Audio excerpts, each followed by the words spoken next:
பிரியமானவர்களே, நீதிமொழிகள் 23ஆம் அதிகாரம் 24, 25 ஆகிய வசனங்களை நான் வாசிக்கும்போது, அங்கு "உன்னை பெற்ற தாய் உன்னை குறித்து மகிழ்கிறாளா?" என்கிறதான ஒரு கேள்வி அங்கு இருக்கிறது.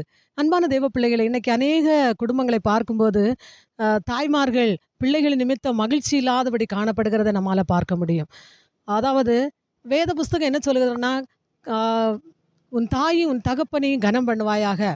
உன் வாழ்நாள் நீடிப்பதற்காக உன் தாயும் தகப்பனையும் கனம் பண்ணுவாயாக" என்று சொல்லப்பட்டிருக்கிறது. ஆனால் இன்னைக்கு அநேகர் கனம் பண்ணுவதற்கு பதிலாக அசட்டை பண்ணுகிறதை பார்க்க முடியும். அதாவது நீதிபதிகள் புஸ்தகத்திலே பார்க்கும்போது, "உன் தாய் வயது சென்றவள் ஆகும்போது அவளை அசட்டை பண்ணாதே" என்று சொல்லப்பட்டிருக்கிறது. அன்பான தேவ பிள்ளைகளை, உங்களில் எத்தனை பேர் உங்கள் தாயை அசட்டை பண்ணுகிறீர்கள்?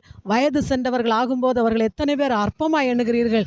நிச்சயமாகவே நீங்கள் அற்பமாக எண்ணக்கூடாது என்று வேத புஸ்தகம் நமக்கு சொல்லுகிறது. அதாவது ஒரு குழந்தை பிறந்து 3 நாட்கள் ஆனால், இல்லைன்னு 30 நாட்கள் ஆனால், அந்த குழந்தையுடைய கையை பிடித்து தாய் தன்னுடைய கன்னத்தில் தடவி முத்தமிட்டு மகிழ்கிறாள்.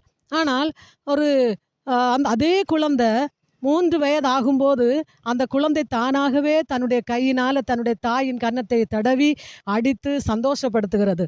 ஆனால் அதே குழந்தை அதே கையை பயன்படுத்தி 30 வயது ஆகும்போது தன் தாயை அடிக்கும்போது எவ்வளவு வேதனை இருக்கும், யோசித்து பாருங்க. ஆனால் மகிழ்ச்சியோடு சந்தோஷத்தோடு தடவி கொடுப்பதற்கும் கன்னத்தில் தட்டி கொடுப்பதற்கும் கோபத்தோடு அதே கையினால் அடிப்பதற்கும் மிகுந்த வித்தியாசம் உண்டு.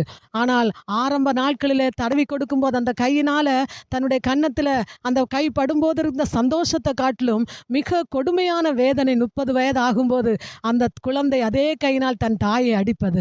அன்பான தேவ பிள்ளைகளே, நீங்கள் எந்த வயதுள்ளவர்களாக இருந்தாலும் சரி, உங்கள் தாயையும் தகப்பனையும் அடிப்பது நியாயமற்ற காரியம். 2வது, அது சந்தோஷத்தை தாய்க்கு தகப்பனுக்கு சந்தோஷத்தை கொடுக்காது. ஆகையால் தாயை மகிழ்விக்கிறது உங்களுடைய கடமை. தாயை சந்தோஷப்படுத்துங்க. அது வயது சென்றவள் ஆகும்போது அவர்களை கனப்படுத்துங்க. நிச்சயமாக அப்படி செய்தால் உங்கள் வாழ்நாள் நீடித்திருக்கும். நீங்கள் ஆசீர்வாதமாக இருப்பீங்க. இதன் மூலம் கிறிஸ்து உங்கள் மூலம் மகிமைப்படுவார். தேவ நாம மகிமையடையும். அநேகர் அதை கண்டு கிறிஸ்துவை நம்புவார்கள். அப்படியே செய்து ஆண்டவருடைய நாமத்தை உயர்த்துங்க. கர்த்தர் உங்களை ஆசீர்வதிப்பாராக. ஆமென். இன்றைய செய்தி உங்களுக்கு ஆசீர்வாதமாக இருந்திருக்கும் என்று நம்புகிறேன். இன்றைக்கி தான் ஃபர்ஸ்ட்டாக இந்த சேனலை விசிட் பண்ணுறீங்கன்னா please to like, share and subscribe.